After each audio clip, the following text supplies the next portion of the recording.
lashing out about the VA, but not really at the man in charge of the VA. President Obama vowing to get to the bottom of this mess, but stopping short of ousting the guy many say is responsible for this mess, at least as the big cheese. Secretary Jessie.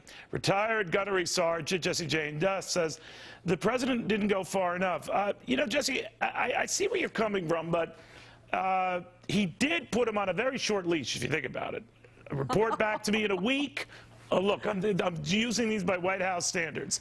An investigation has to be done a week after that, and then the guy could be toast. What do you think of that?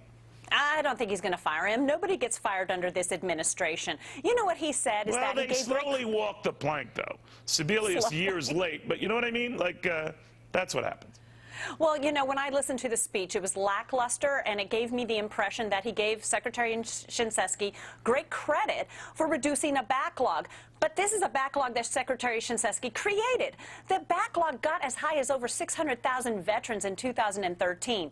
Okay, when he came into office, it was at a little over 89,000 veterans. We now have close to 300,000 veterans that are still in a benefits backlog. I mean, I'm just appalled at this. And by the way, to your point, Sergeant, I mean, a benefit backlog is one thing.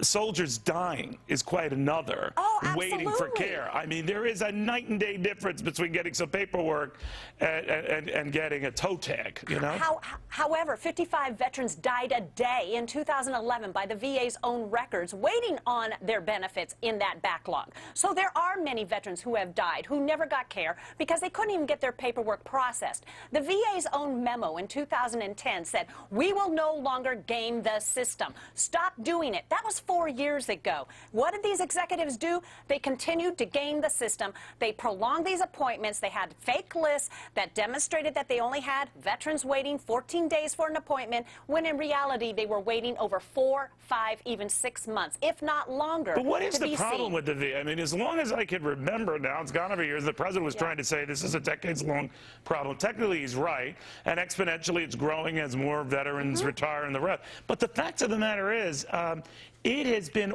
well known to be an unwieldy, a poor responsive agency. Do we just keep putting the same type of folks in there? Is it such, outside of some key positions, civilians running this? What's going on?